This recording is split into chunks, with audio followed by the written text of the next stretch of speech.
says her 9-year-old son is traumatized after a South Haven police officer pointed a stun gun at him. Hear the mother's message to that officer. They obviously let us all down. Now they must pay the price. 2 Shelby County Corrections deputies found themselves on the wrong side of the jail bars after the sheriff says they smuggled drugs into 201 Poplar. I'll tell you how investigators found out.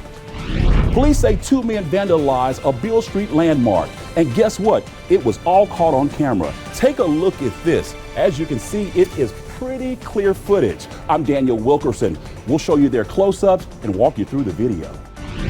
On your Tuesday night, hope you enjoyed today's sunshine. Showers and thunderstorms are on the way.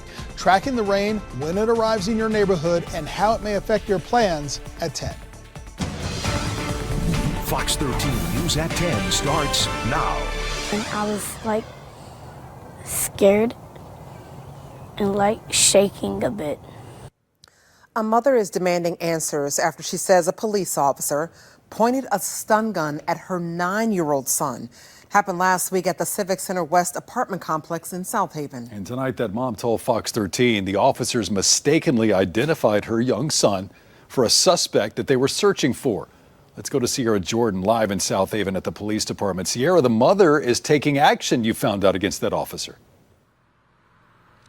Yeah, Daryl, the mother told me she filed a formal complaint against the South Haven police officer. She said the officer originally thought that her 9-year-old son was a robbery suspect they were looking for. Now, Shaquita Wade says this happened at the Civic Center West Apartments in South Haven on the 7th. After returning home from dinner, she said the apartment complex was filled with cops. As Wade and her son, Amar Anderson, were walking towards their apartment, the mom says an officer stopped them, pointing a stun gun at the 9-year-old. But she says the officer then realized he mistakenly identified her son. Wade says they later found out the suspect was a heavyset Caucasian male. Wade, who is also a teacher, says she wants to raise awareness in the community, hoping this never happens to any child or family. He's going to be a very, very large black man in society. Naturally, people are going to see him as a threat. He needs to know. I don't want him to feel like he's going to be a threat. It's not his fault about his size. He needs to feel like he's able to, one, call on the police when he needs them. He needs to be able to feel like he can be his exact self and not feel that someone's going to come at him just based off how he looks. Now, I reached out to the South Haven Police Department for the past couple of days, emailing and calling them, but I still have not heard back. Daryl? That's Fox 13, Sierra Jordan live in South Haven. Sierra, thank you. Now, keep in mind, this is not the first time police in Mississippi have found themselves in trouble for this type of incident. Fox 13 told you last year about a Clarksdale teen who was shot to death by a former police officer, now former police officer. According to Clarksdale police, now former officer Andrew Bankhead claimed that he shot the teen after he tried to break into his home. But the mother of the 15-year-old, Cornelius McGee, says Bankhead shot her son after he caught him with his daughter. That case has been turned over to the Mississippi Bureau of Investigation. Well, let's look through the lens of Skyview 13. As you can see, it is calm out there right now, but tomorrow there is a chance of some rain. Yeah, it's going to rain. It is. Let's go to Chief Meteorologist Andrew Humphrey live in Severe Weather Center 13. Now, don't get too overexcited. Out there right now, well, of course, in all seriousness, we are looking at that chance of rain coming in here as we get into tomorrow afternoon. I know it's tough to hear given all the moisture that we saw last week, but fortunately, this is the only shot of rain it looks like for this week. That being said, we've got clear skies right now with cloudier skies on the way for tomorrow morning. Currently, it's 55 degrees. These clear skies become cloudier by dawn with low 50s turning into upper 40s when we wake up tomorrow morning. We've got 51 degrees over in West Memphis, 53 in Dyersburg, 52 degrees over in Clarksdale.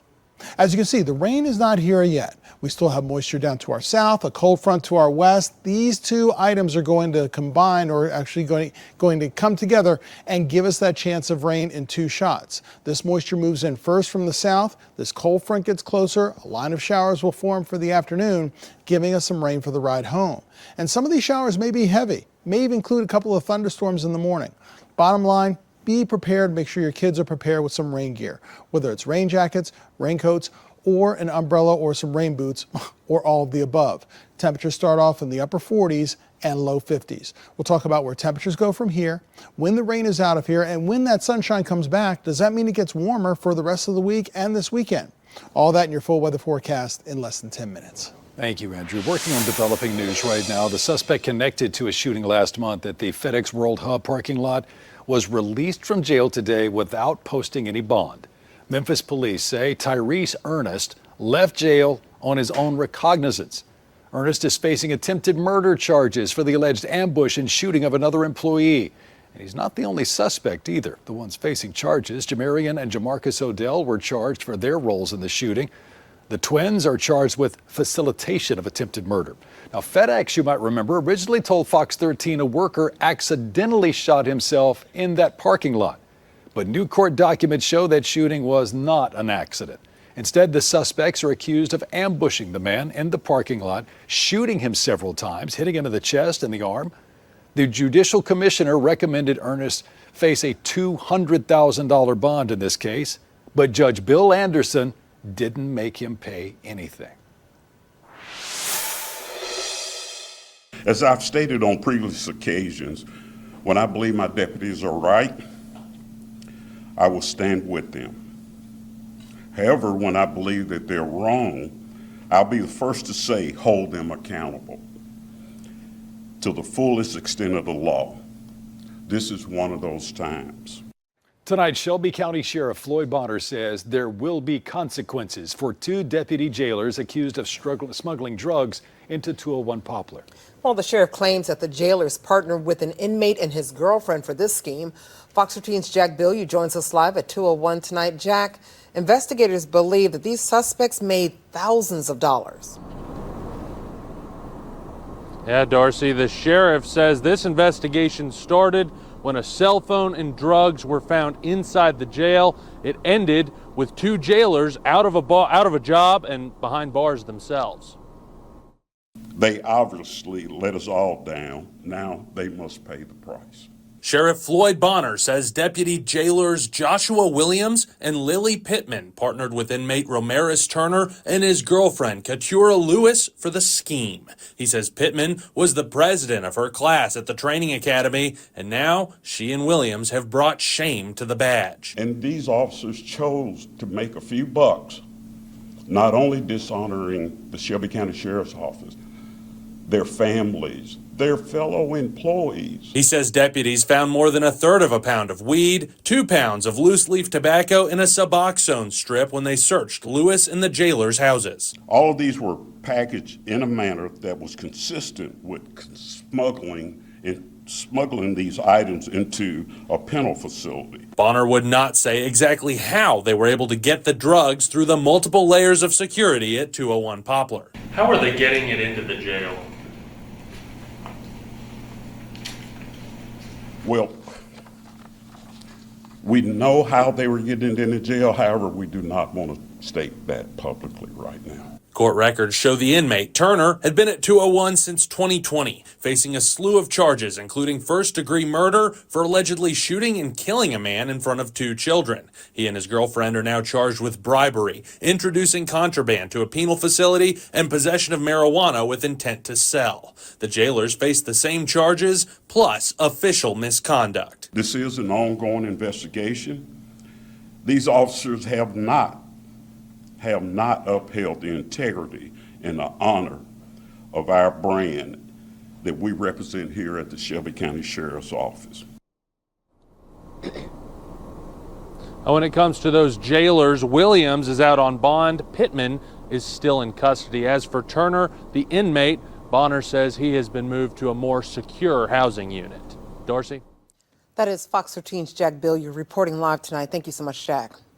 Mind you, this is not the first time that jailers have been indicted in Shelby County. In July, 2 Shelby County jailers accused of assaulting a handcuffed inmate. Reginald Wilkins and Odell Underwood are charged with oppression, official misconduct, and simple assault. Both have worked for the Sheriff's Department for more than 15 years.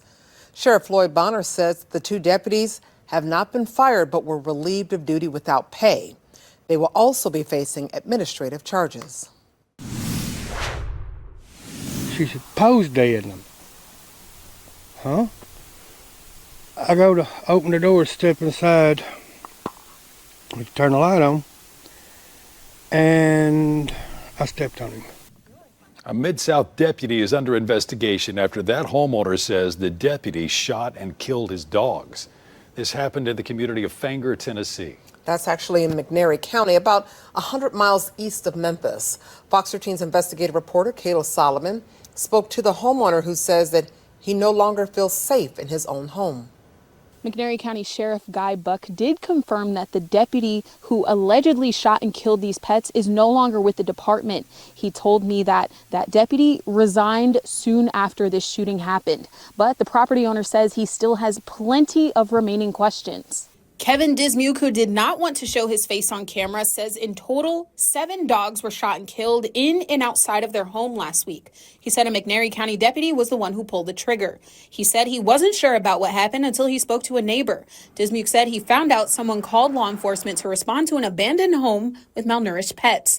According to the owner, all the dogs were taken to the vet 3 weeks prior to the shooting. He says they were all given a clean bill of health. Fox 13 has learned 3 of the dogs were inside the home at the time of the shooting. The other 4 were outside. The McNairy County DA says there are no charges at this time. Now, a week later, there are still bullet holes throughout their home, but Dismuke says they're still confused as to what happened and why it happened. The neighbor has my cell phone number. He could have given it to him. But instead, the deputy took it upon himself to shoot through my house. The TBI confirmed that they have now taken over this investigation. In McNairy County, Kayla Solomon, Fox 13 Investigates. A historic landmark in Memphis vandalized feet away from officers. That was all caught on camera. Fox 13 is going to break down this surveillance video showing the moments it all happened. And people are still recovering from Hurricane Helene in East Tennessee. We're going to tell you how you can help and what you can donate. From the moment